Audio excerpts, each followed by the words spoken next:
Hello, I'm David Holm, and we'd like to welcome you to Family Talks. Family Talks is an opportunity for us to hear from pastors and church leaders and people involved in ministry throughout our West Virginia Baptist Convention family. It's not just an opportunity for us to hear about their ministries, but it's an opportunity for us to find ways that we can partner with them in ministry. Our guest today, we want to welcome Rob Ely. Rob is the Director of Student Ministries for the West Virginia Baptist Convention, and Kevin Sions is the Northern Director for Baptist Campus Ministries. So guys, welcome today. We're glad to have you. Good to be with you, David. Baptist Campus Ministry is on 9 different college and university campuses throughout West Virginia. And you are changing lives that change the world. But this year, with some different things going on in our world, that's presented you with some challenges. So I just want to give you an opportunity to talk to us today. Maybe what are some of those challenges? What are some of your plans and strategies? And how can we, as your West Virginia Baptist Convention family, partner with you to help your ministry? It's all yours, guys.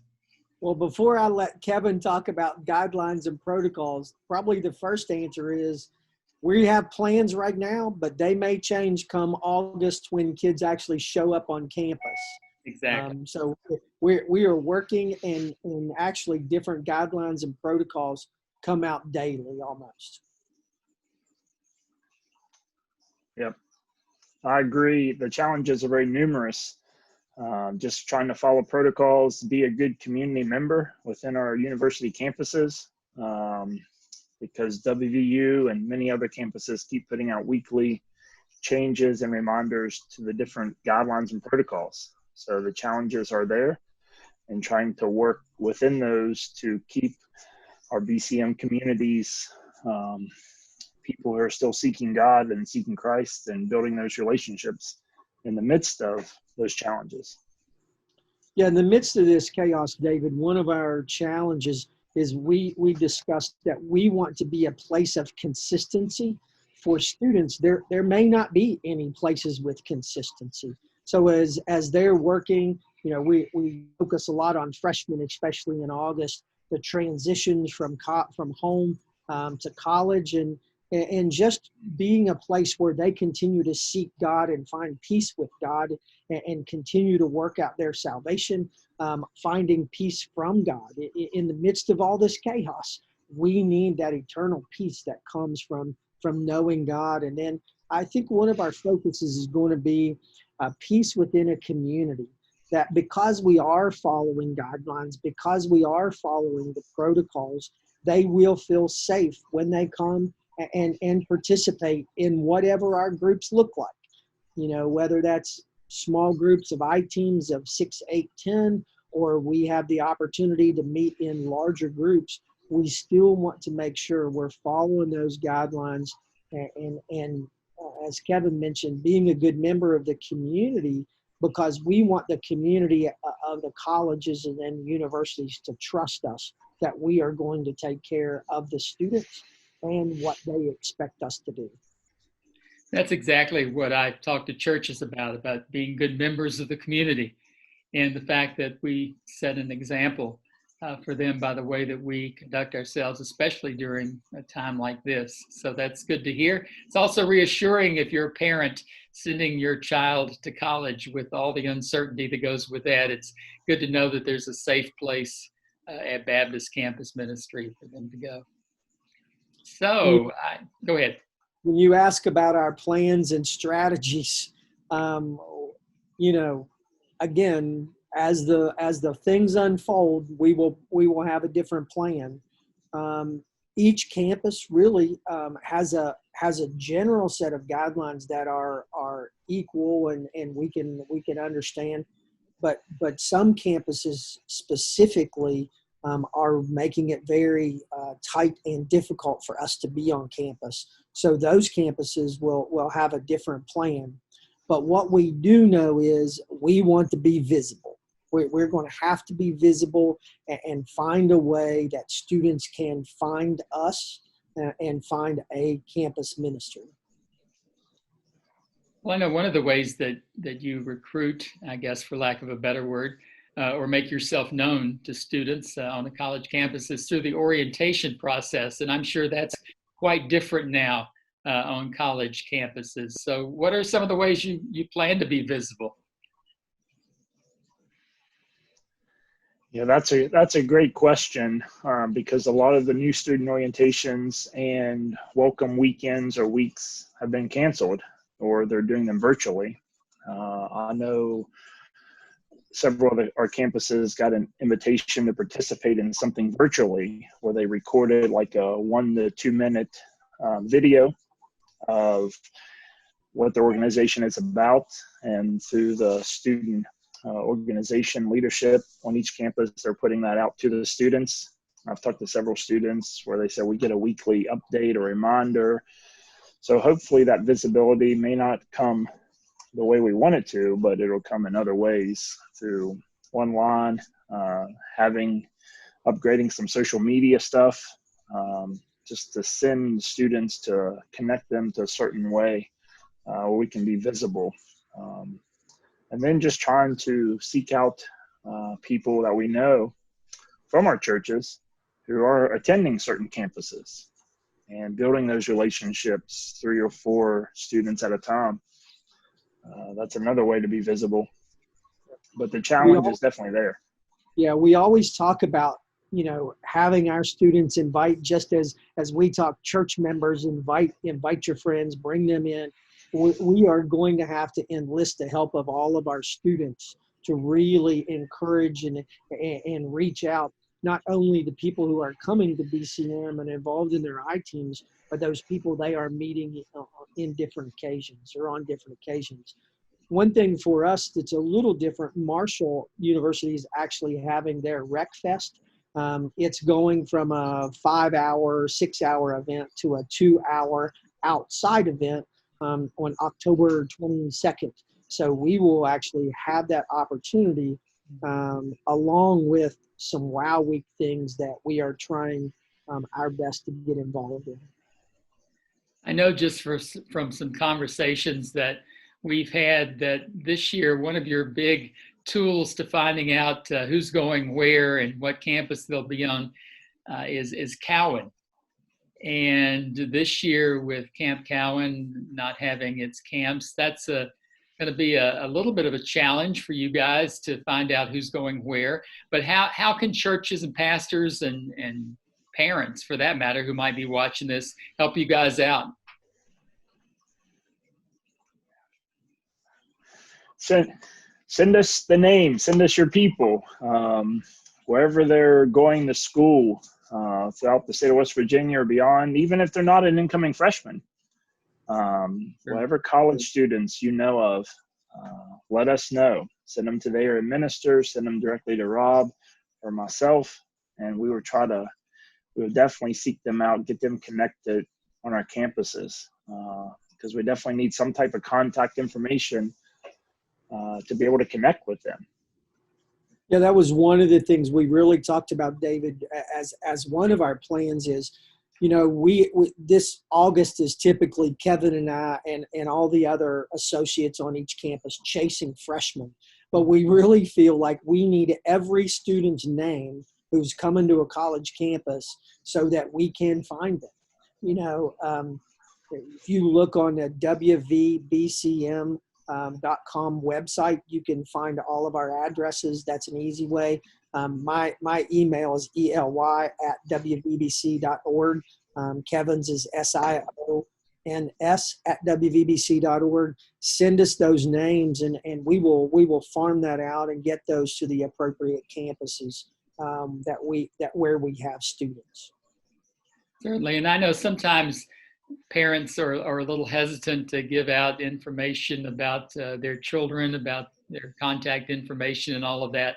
But I want to assure you, if you're a parent or a pastor listening today or watching today, that this is a safe place that you can send that information, that we can tell you that your information is not going to be used for any other purposes, but rather just to connect your child to a very good opportunity for them while they're in school to to grow in their faith, to be in fellowship, to meet new people, all sorts of things. What are some of the benefits? If you were talking to a parent, what would you say to them about Baptist Campus Ministry and why they should get their child involved, or send you the information so you can invite them?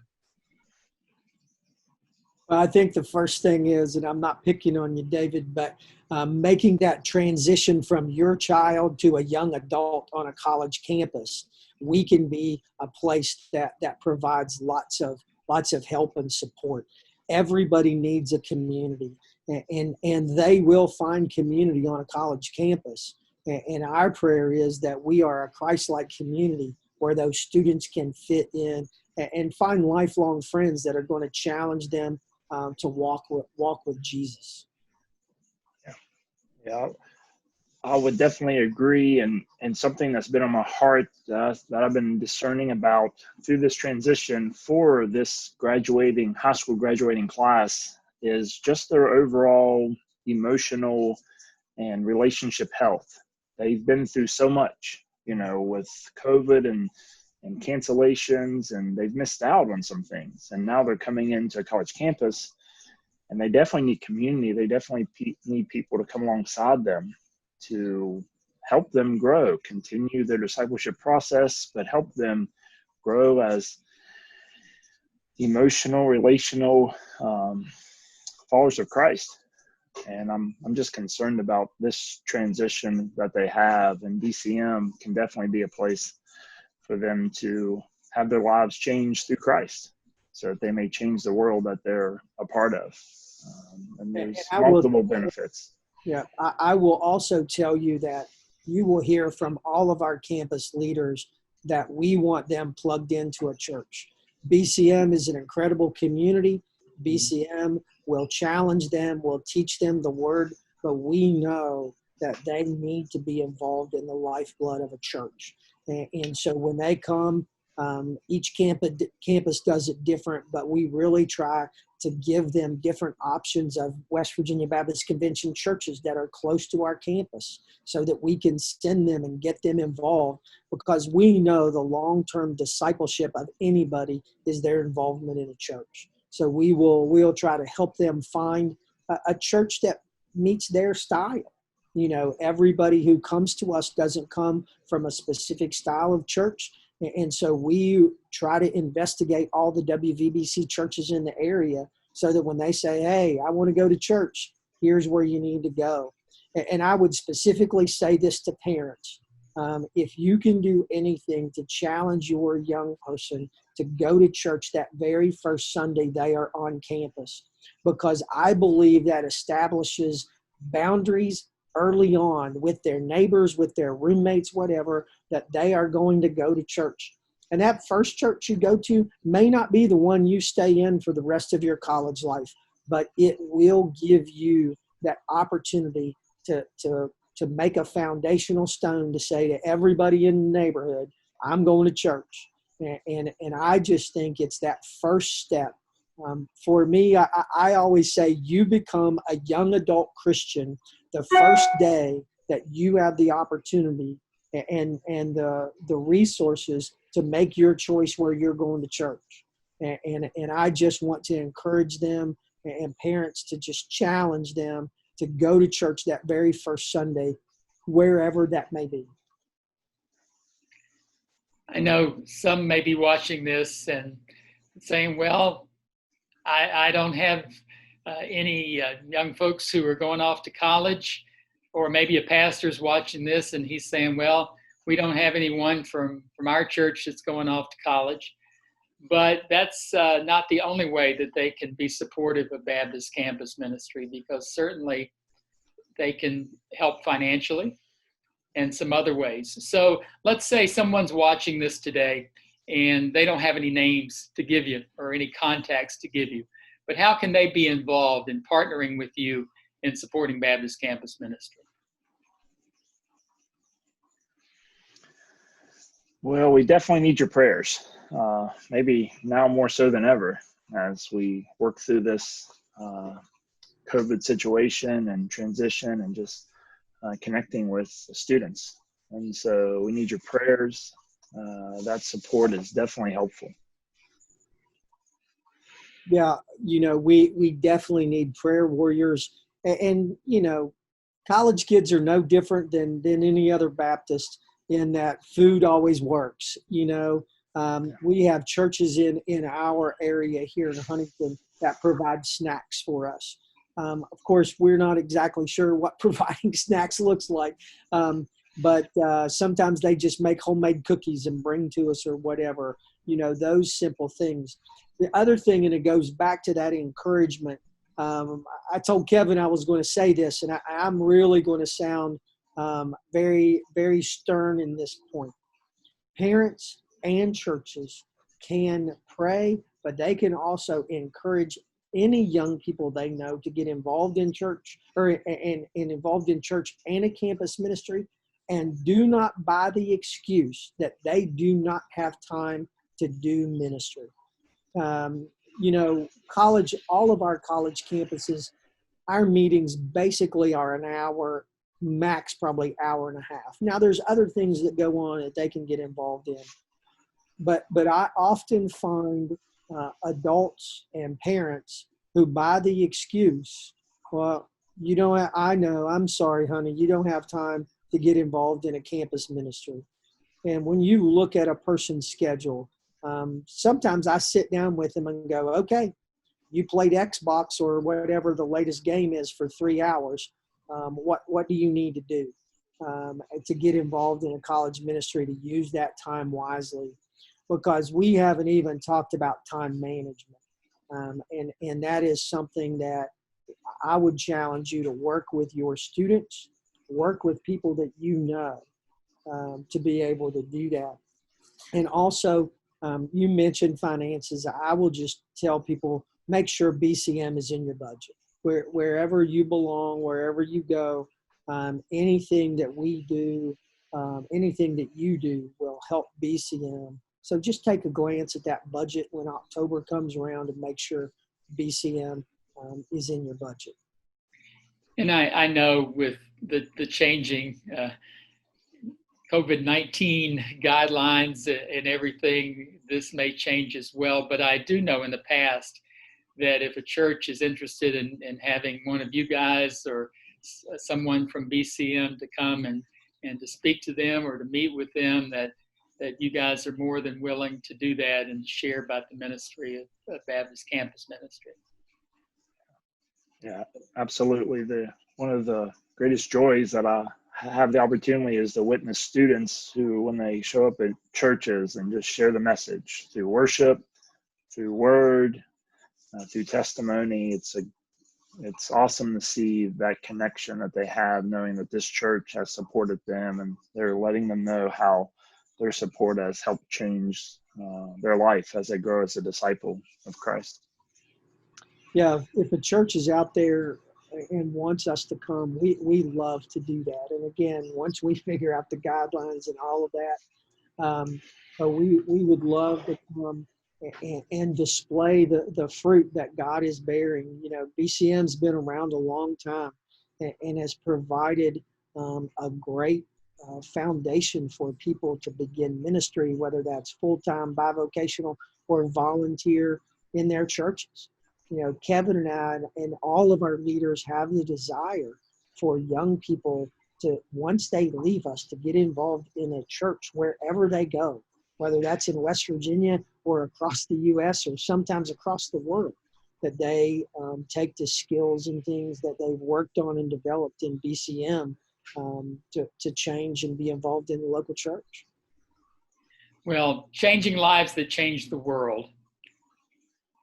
I tell you, through Baptist Campus Ministry, there are testimonies, legions of testimonies to the fact that that's really what happens, that lives are changed, that they go out into their communities and into the world and make a difference. And so it's just an incredible ministry. And I appreciate what you guys and the others who are involved in leadership in Baptist Campus Ministry do.